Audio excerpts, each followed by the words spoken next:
Bienvenidas y bienvenidos a un nuevo episodio del podcast Todo sobre la Suprema Corte en el Portal Judicial. Hola Roberto, hoy tenemos un invitado de lujo a quien le agradecemos acompañarnos en este podcast, ministro Javier Lainez Potisek. ¿Cómo está? Qué gusto. Muy bien, muchas gracias por la invitación. Muy buenos días. Muy contento de estar aquí. Ministro, y además igual lo vemos muy contento y en la etapa de transición, y lo vemos también ya activo en esta red social que es tan polémica en la plataforma X. Así es, sí. Bueno, estoy tranquilo, estoy contento. Esta idea de reinventarte a mi edad, pues que digamos llegó porque llegó como una obligación, ¿no? De reinventarme. No la veo mal, o sea, la estoy empezando a disfrutar, ver que sigue para adelante, ¿no? Y eso siempre es un reto. Entonces, en ese aspecto estoy muy contento. Sorpresivamente, claro, raro, te sientes muy raro desde el momento en que dices a qué horas pongo el despertador, ¿no? Para mañana, en lugar de ir al club a las 6:30 de la mañana, pues ya puedes ir a las 11, ¿no? Digo, no ha de durar eso todo el tiempo, pero sí varios meses, ¿no? Lo otro sí, lo de la red, finalmente me decidí. Yo siempre pensé que mientras fuese juez constitucional en activo, yo nunca quise tener acceso a la red, porque yo sí quiero tomarlo seriamente, la verdad. Es decir, si le entras, le entras. O sea, no se vale entrar, salir, bloquear, no me gusta que me digan, ¿sí? Y sobre todo no delegarla tampoco al 100%, sino sí participar. Entonces, yo sí creo que como juez constitucional, eso sí significaba en el momento, pues casi digo no conflicto de interés, pero es muy difícil conciliar, porque si tú entras a un tema, pues entonces, insisto, no se vale luego decir que no. Y si son temas que estábamos viendo, es sumamente complicado, da lugar a recusaciones de las partes, ya te pronunciaste sin querer sobre un asunto, todo lo que no podíamos hacer. Por eso yo como juez constitucional siempre tuve reticencias con las redes. Ministro, antes de que pasemos a comentar la sentencia, ahora que menciona reticencias que puede haber al estar en redes sociales, me gustaría saber si le trascendía los comentarios que hacían o los emojis o los GIFs que hacían durante las discusiones muy acaloradas, con muchos argumentos en las sesiones del Pleno. Si eso llegaban hasta por WhatsApp, principalmente se compartían. ¿Cuál era su sentir? Sí, claro, porque el que yo no tuviera red, pero toda la corte tiene, digamos, bueno, o da seguimiento, sobre todo los abogados y abogadas jóvenes, pues todos tienen. Entonces, además, a mí me sorprendía. Yo llegué a estar en sesiones del Pleno y antes de terminar la sesión te llegaba ya el meme, te llegaba, y yo dije, o sea, ¿cómo es posible? No hemos acabado. ¿Dónde la tomaron? ¿Cómo la tomaron? Pero ya está aquí. O sea, me la enviaba otro ministro, una ministra. Ya decía, esto es increíble. O sea, como... No. Siempre estuve al tanto si llegaba, pega a veces.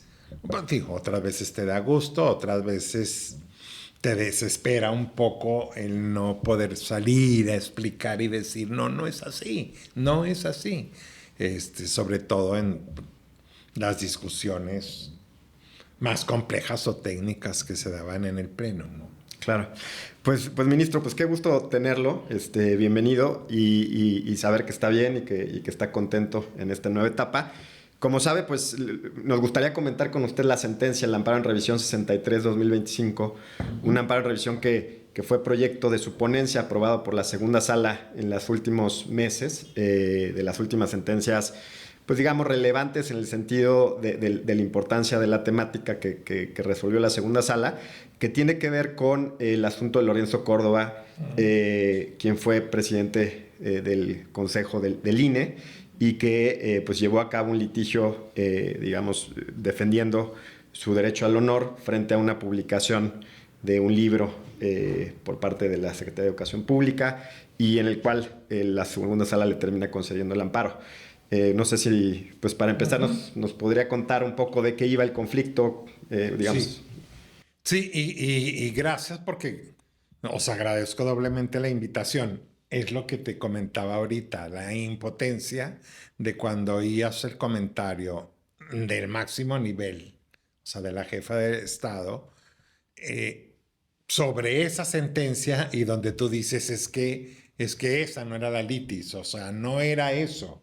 Entonces, sí es siempre complicado, ¿no?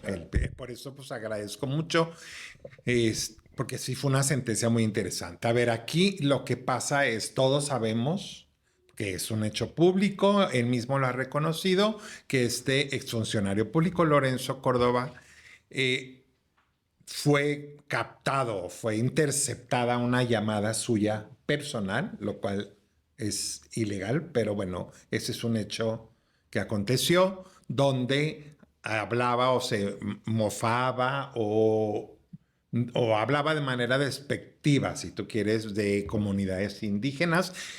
Él ha explicado, él tiene su explicación de que no eran las comunidades, era alguien que le estaba pidiendo algo indebido. En fin, eso no me voy a meter porque eso no es parte de esta sentencia. Pero finalmente hay eso, es una grabación. Todos los abogados sabemos que una intervención telefónica no autorizada por juez es ilegal. En estricto sentido, no existe la prueba.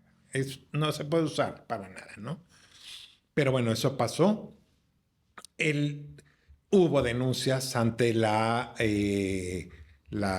Procuraduría o el Instituto de Defensa contra la Discriminación, que ella misma, esta institución, dijo: yo no puedo hacer nada porque la única prueba es ilícita, lo que me parece que es correcto, y cerró el expediente. Ahí estábamos cuando la Secretaría de Educación Pública, a la hora de elaborar los materiales didácticos, en este caso los libros de texto gratuito, es el libro de sexto de primaria que se distribuyen pues, a millones de niños o adolescentes en el país, sin autorización, sin consentimiento, en este caso de Lorenzo Córdoba, toma su nombre, y lo pone en un apartado que hablaba de violaciones gravísimas a derechos humanos. Eso es importante porque donde está puesto, pues te narran el genocidio de Ruanda, te narran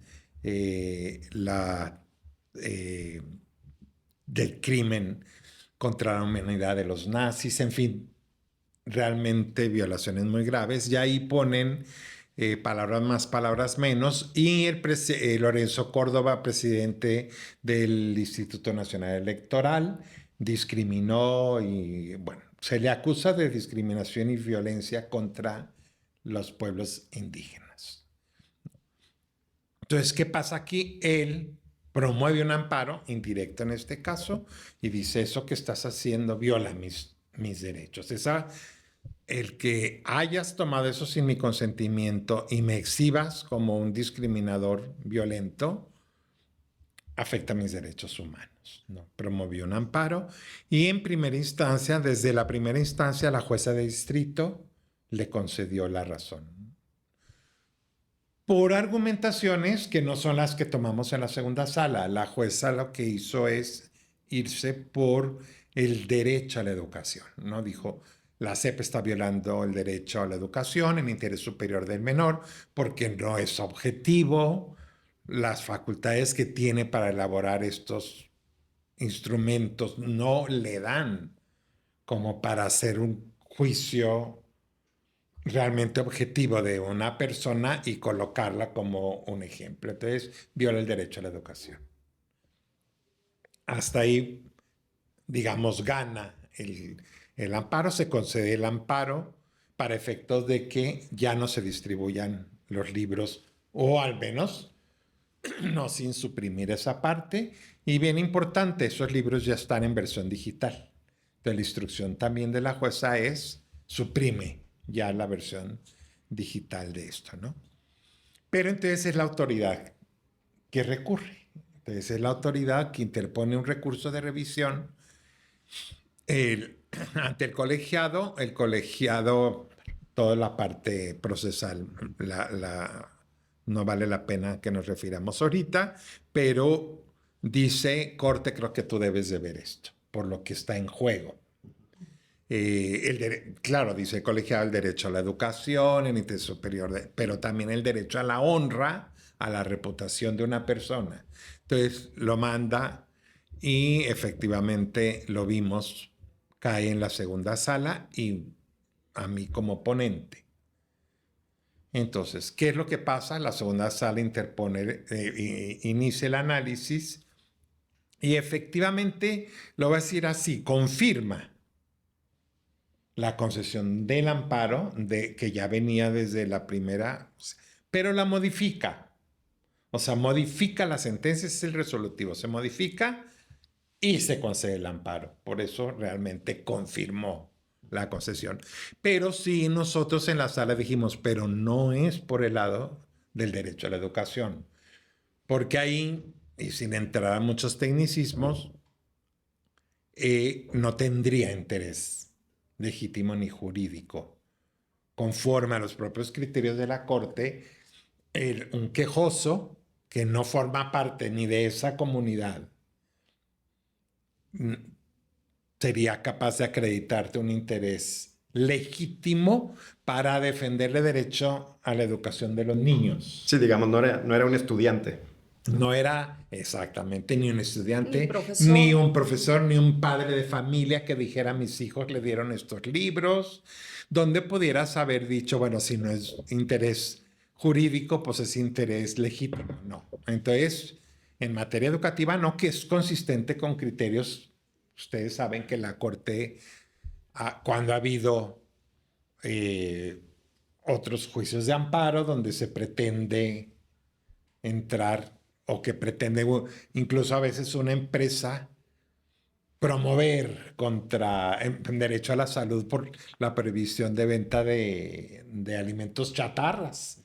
Y si se vengo a defender la salud no, a ver, espérame, tú no, ni formas parte de esa comunidad. Es un ejemplo, ¿no? Sí. La Corte ha dicho, no, tú, lo tuyo es el derecho a libre comercio, los otros agravios, pero ese no. No puedes venir en representación de esa comunidad. Entonces, si dijimos, no, aquí sí no hay interés ni jurídico y legítimo no lo encontramos, pero hay que recordar que en los agravios del quejoso sí había muchos otros. No era el de la educación, sí estaba el agravio de su derecho a la honra, ¿sí? A su reputación, y sí consideraba que lo que se había hecho con él sí violaba estos derechos. Otro de los agravios, incluso esto es una pena infamante, estigmatizante, es más bien una exhibición pública de mi persona. ¿Sí? Esto es que es donde la sentencia de la segunda sala, con base en una metodología, si estudia o si analizamos este derecho a la información, a que se conozcan pues cualquier evento histórico, pero por otro lado es cierto que el derecho del quejoso en este caso a su honra reputación y este tipo de penas estigmatizantes, ¿no? que encontramos que no hay ningún fundamento para que la SEP pudiera hacer algo así con un ciudadano, ¿no? Y eso es, digamos, claro. Si quieren. Sí, yo a mí sí me gustaría retomar, ministro, algo que creo que es muy importante y que viene desde el origen, esta intervención telefónica ilegal y como un derecho que tenemos todos los ciudadanos, no solamente por tratarse de una figura pública. Si pudiera profundizar en ese tema, porque creo que es parte de, pues, en buena medida de lo fundamental. Fue como la base para poder delinear también. Sí, Es bien interesante esa pregunta, porque en realidad efectivamente una prueba ilícita es una prueba nula, es una prueba que no existe. Es como la tortura. A lo mejor torturan a alguien y confiesa, y sí fue, de todas maneras, en el Estado de Derecho, esa prueba no sirve. Así ha sido, digamos, concedido amparo muchas veces cuando se acredita la tortura, pues quizás es culpable, pero esa prueba no sirve. Entonces, acá es lo mismo, una intervención ilegal, quien la haya hecho, porque pudo haber sido o particulares o el Estado, o sea, es espionaje y esto está prohibido por la Constitución. Me espiaste, metiste en mi red telefónica para hacer una escucha no autorizada. Entonces, desde ahí es bien importante, ¿eh? Porque que tomemos en cuenta eso, porque no hay que olvidar que el asunto estaba en proceso jurisdiccional, es decir, es un amparo ante la Suprema Corte, en este caso a la revisión. Por lo tanto, nosotros no podemos usar esa prueba, ¿no? Que fue parte de lo que yo cuestioné en este caso, a las ministras en segunda sala, que partían de esa prueba.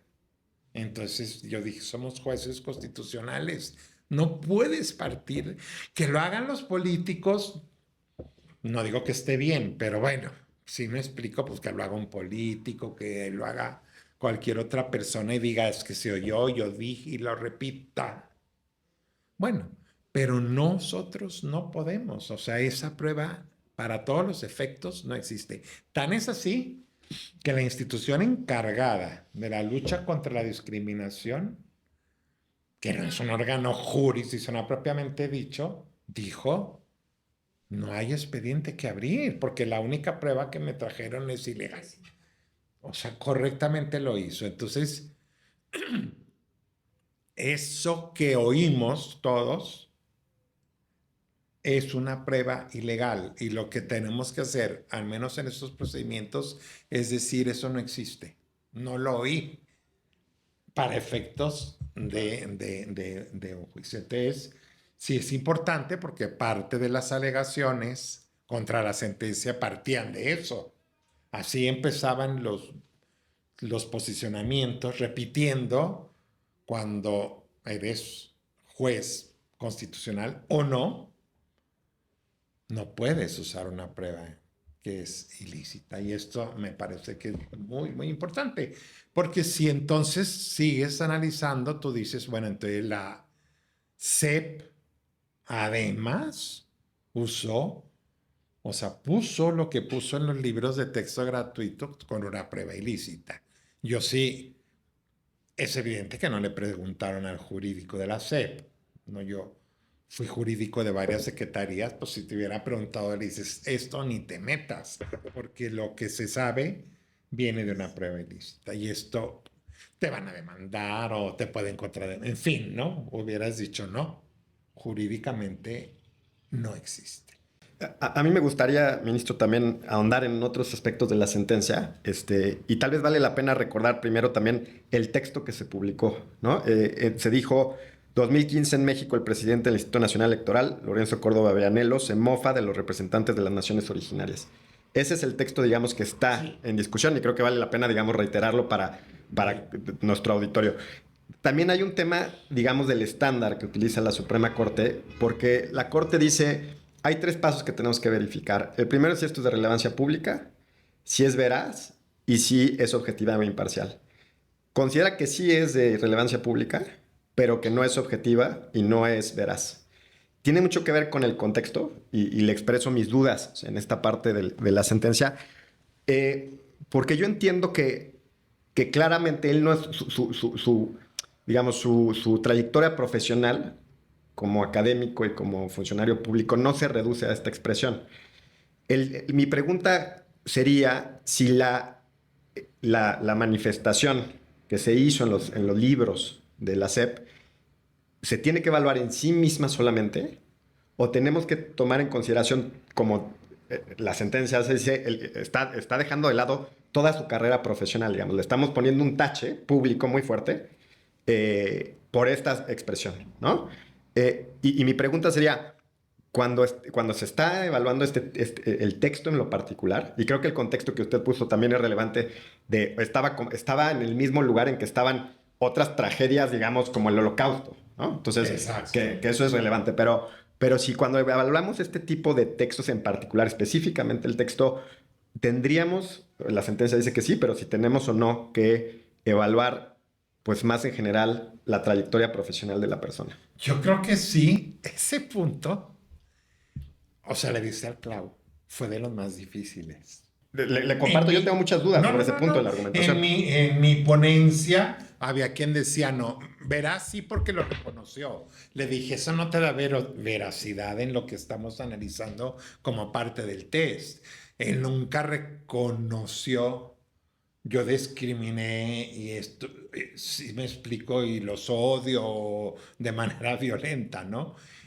Él lo que dijo es, yo no lo hice, pero si alguien se siente aludido y todo, pido una disculpa pública de eso. Entonces no me puedes decir que es verídica porque pidió, que incluso pidió disculpas. No, mano, pidió disculpas sino si alguien se siente aludido o ofendido, yo pido una disculpa. Entonces eso no le da al test que tú digas es verídico. Insisto, además estamos hablando de que eso se conoció por una prueba que como jueces nosotros no podemos ni mencionar, no la podemos tomar. No, y ese aspecto sí lo ¿no? comparto. Exacto. El de la ilicitud. Entonces, yo creo que sí, y es bien importante lo que dices. Yo creo que sí. Por ejemplo, lo primero que yo hice fue pedir, quiero ver la publicación en su conjunto.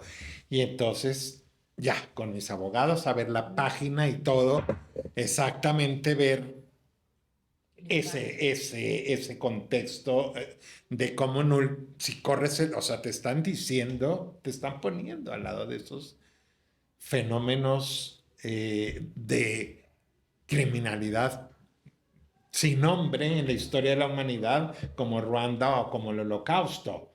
Sí, imagínate como ciudadano, por más responsabilidad que hubiese, que te coloquen en esa situación. ¿Sí me explico? Creo que no pasa tampoco el estándar. Ahí me salgo un poco de la parte tan jurídica. Yo estuve en la SEP hace muchos años, es cierto, pero veíamos la cuestión de elaboración de los libros de texto, cómo se hacían, a quién se encargaban.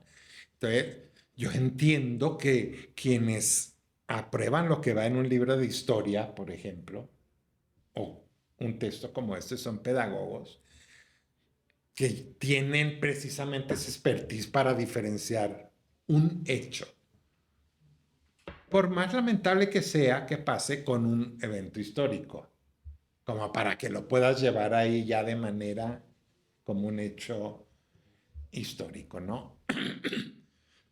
Yo no creo en lo que estuve 2 años en CEP y sí viví esos procesos porque en aquella época aprendí cómo se hacían, o sea, quién se les encargaba, a veces son pedagogos, a veces, cuando yo estuve por primera vez se encargó el grupo Vuelta, que eran intelectuales, se abrió para que no fuera la CEP, en fin, por eso conozco un poco de los procedimientos, no es que alguien se siente a redactar así.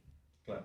Entonces es evidente que aquí parecía haber una instrucción, ¿cómo se les ocurre cuando pues, jurídicamente no se podía y ponerlo ya como un hecho histórico incontestable? ¿Sí me explico? Entonces yo sí creo que se tiene que ver en temas tan difíciles como el evaluar el derecho a la honra, a la reputación o una pena de este tipo, ¿no?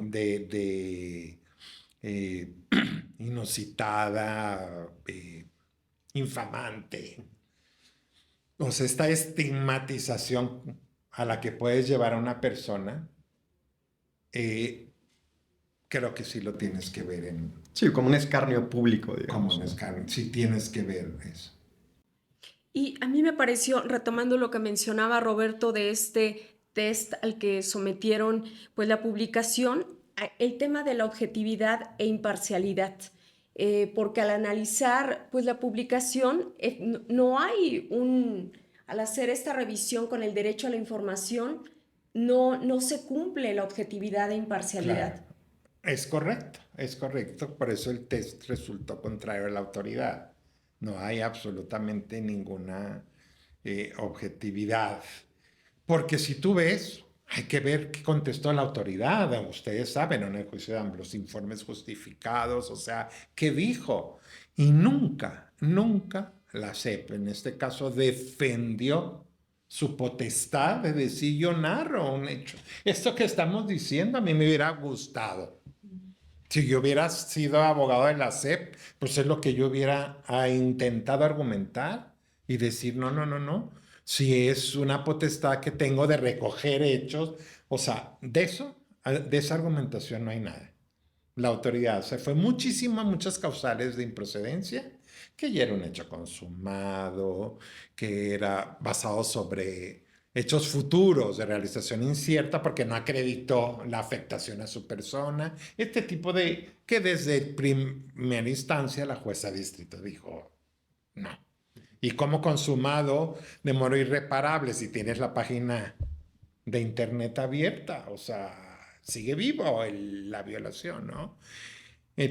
Pero y tú ves la argumentación y todo va a ser, sobre todo ya en el recurso, la jueza indebidamente no acreditó porque pues, falta de fundamentación y motivación de la sentencia, porque no dice por qué no tengo la facultad, pero nunca tejió en un sentido pues, que nos hubiera hecho dudar.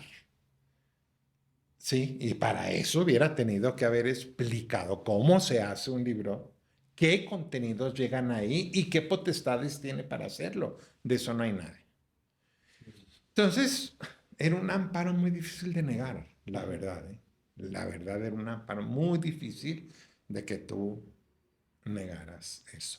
Ministro, y tal vez para ir cerrando, los efectos de la sentencia, ¿qué nos puede contar de eso? Nada más, ya que me dieron la oportunidad de estar aquí, que a mí sí me parece fundamental, ahorita que hablábamos de la impotencia ante el poder, debe quedar muy claro que en este juicio de amparo no eran las comunidades indígenas versus un quejoso Lorenzo Córdoba. No estaba en juego ninguna protección o desprotección a los derechos de las comunidades. Tal es así que ellos ni siquiera eran parte de este juicio. Para mí eso es fundamental. Era un quejoso, en este caso conocido, contra la autoridad que tomó mi nombre y un error, si tú quieres, y me puso como un ejemplo de discriminación. ¿Sí me explico? Esa es la litis. Para mí eso es bien, bien importante. Los colegas las colegas de la sala que votaron en contra, toda la argumentación y todo era la vulnerabilidad, la discriminación ancestral de estos pueblos y todo. Y cuando yo, después de escuchar ambas posiciones, dije, es una posición política, dije, y además yo estoy de acuerdo 100% en lo que acaban de decir. El problema es que esa no es la litis. No estamos ponderando los derechos de las comunidades indígenas o la no discriminación versus el derecho de esta persona a la honra. No, esa no es la litis. Por eso, si me empujan un poco, ni siquiera tenemos que meter en prueba ilícita o no. Esa no es la litis. Tan es así que aunque hubiese sido responsable, cualquier ciudadano, y ahí está muy fácil que el lugar común de la justicia ciega, quita a Lorenzo Córdoba. Ponme cualquier ciudadano que incluso se haya acreditado una responsabilidad administrativa, civil, penal. Eso no da derecho a la autoridad educativa de tomarte como ejemplo y decir, este hizo eso. Ahí, ¿sí me explico? Yo creo que en esto que está mencionando implícitamente también está el tema de la desigualdad de poder que hay entre un ciudadano y el Estado, digamos, ¿no? Si la litis es como usted la acaba de plantear. Esa era la litis. Por eso, hablando de redes y de posicionamientos, por eso era bien difícil, porque políticamente pues, suena muy bien Y por eso digo, yo estoy de acuerdo con totalmente esos posicionamientos, ¿sí me explico? El problema es que eso es válido si estuviéramos analizando si Lorenzo Córdoba discriminó o no. Ahí sí, entonces vamos a que método interpretativo, porque se trata de grupos vulnerables, y ponderación. Pero esa no era la litis. Le dije, no, no, no, aquí la litis no es esa. La litis es, sí, entonces ves cómo, pues sí, es para mí incluso una sanción totalmente infamante, porque ni es resarcitoria de ningún derecho de los pueblos y sí exhibe públicamente. Entonces, eso para mí era fundamental decir, la litis, cuidado, no es esa, porque entonces pareciera ser que estás defendiendo a alguien que discrimina, Y ¿no? deja un precedente muy importante de este derecho que a veces olvidamos mucho, que tiene que ver con el derecho al honor, el derecho a la reputación, y no solamente porque esté involucrada, yo lo decía Roberto, una figura pública que es un ciudadano, pero pudo haber sido cualquier ciudadano de quien se tomó pues alguna declaración. Exactamente. Por eso te digo, aquí no fue tan llamativo, pues porque quién era el quejoso. Sí. Pero pues eso nos puede pasar a cualquiera, ¿no? Yo ya después a manera de broma decía, imagínate si las empezara a tomar, y sobre todo de gente que todavía no se acredita ninguna responsabilidad. Y diga, para mí este va a ser el ejemplo de narco. ¿Sí me explico, por ejemplo? No, no. Ni aun cuando ya haya una responsabilidad. Sí, para eso están las penas, los procedimientos establecidos en ley, pero esto no. Por eso te digo que era muy difícil, quitándote al quejoso, a la fama pública del quejoso, decir esto y lo dije en el debate. Olvidémonos de quién es. Cualquiera que viniera con yo lo concedería en estas circunstancias. Sí. Y de los efectos me decías, pues sí va a ser.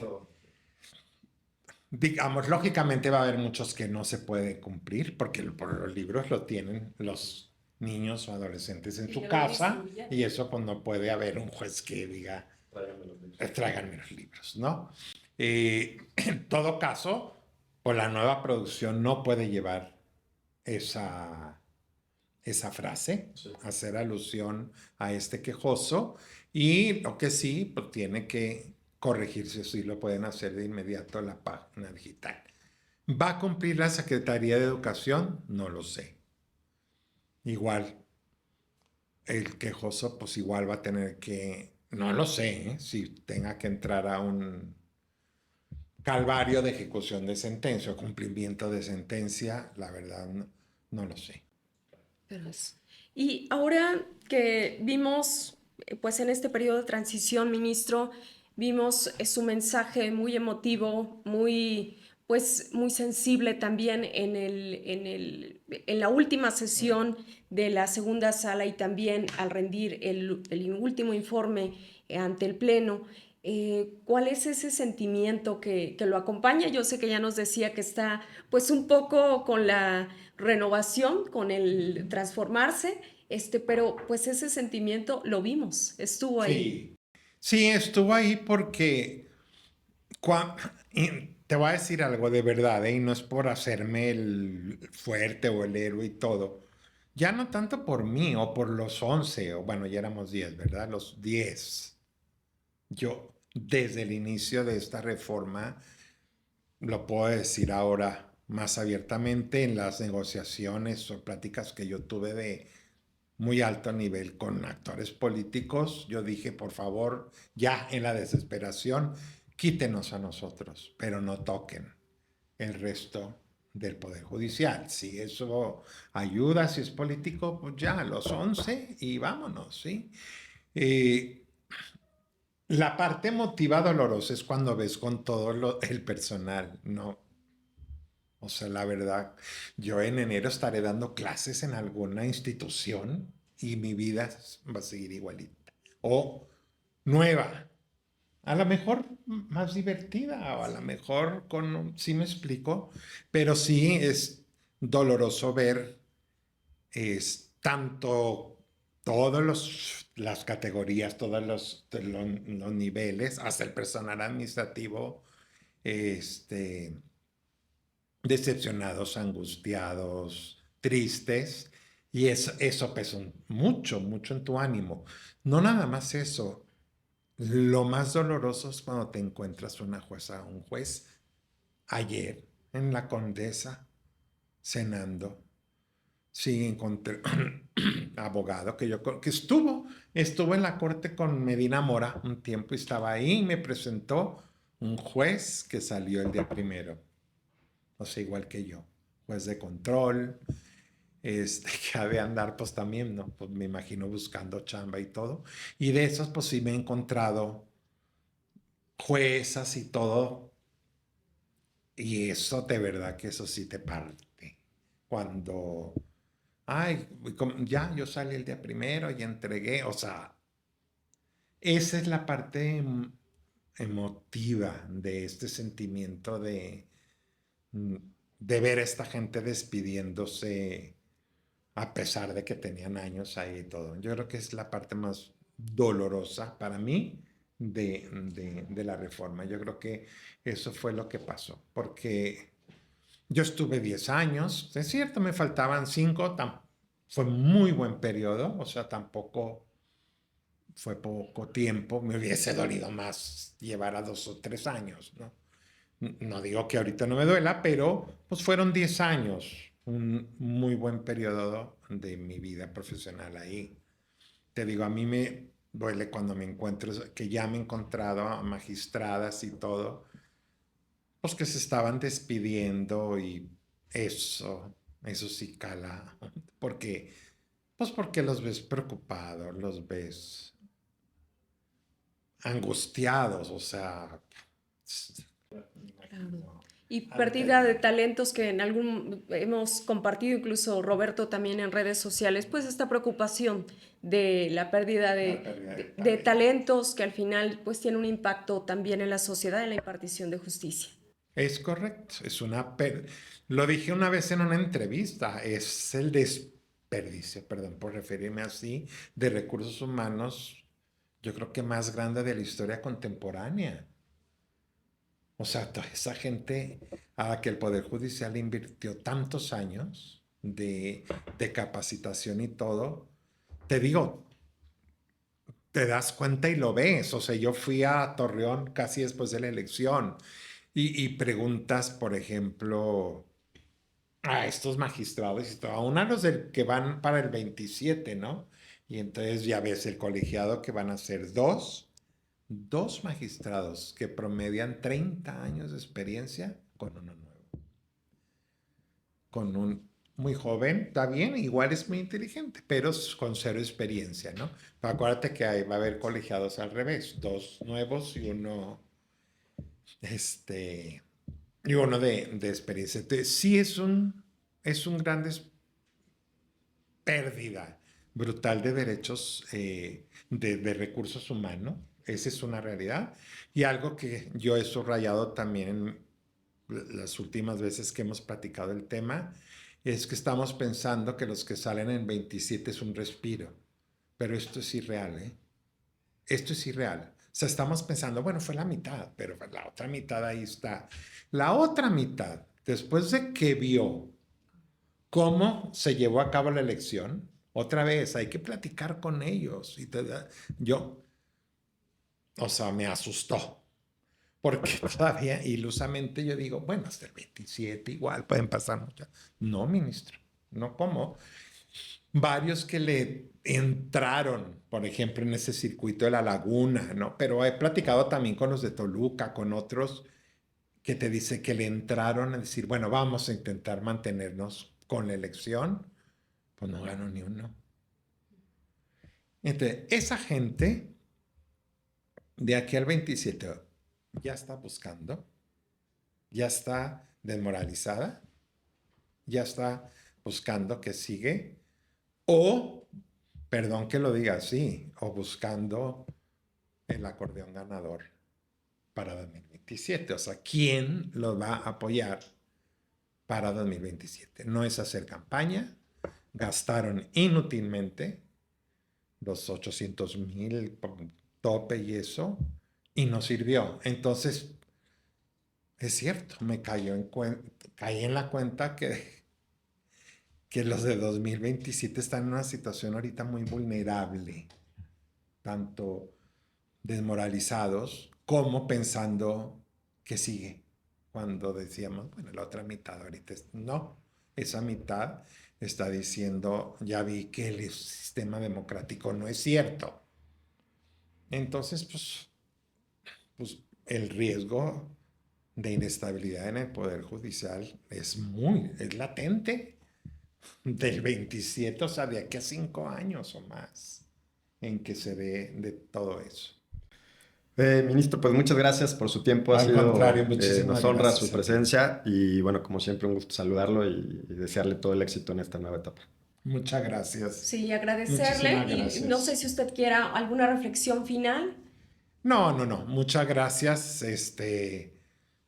Digo que nos den esta posibilidad y los felicito porque estos temas hay que seguir, hay que dar seguimiento a ver qué pasa con las sentencias de aquí al 2027, tanto con los nuevos como con estos que aparentemente están estables hasta el 2027. Y yo diría más, hay que dar un seguimiento muy constante, igual a las decisiones de la Corte, sobre todo a que no con un ánimo de criticar de manera destructiva, pero sí, pues darnos cuenta donde puede haber regresiones en, por ejemplo, protección de derechos humanos. Creo que es fundamental. Eso es lo que yo haría. Mi recomendación a todos los que nos ven es: tenemos que dar seguimiento. Esto no es que ya pasó y entonces a lo que sigue. Esto es el inicio del experimento que tiene todo para no ser exitoso, en mi opinión, como base, ¿no? Pero entonces hay que irlo siguiendo. A ver si en un futuro puede haber correcciones que ayuden. Pues le agradecemos mucho, ministro Roberto, y le agradecemos a usted su amable atención por acompañarnos en este episodio del podcast Todo sobre la Suprema Corte. Hasta la próxima.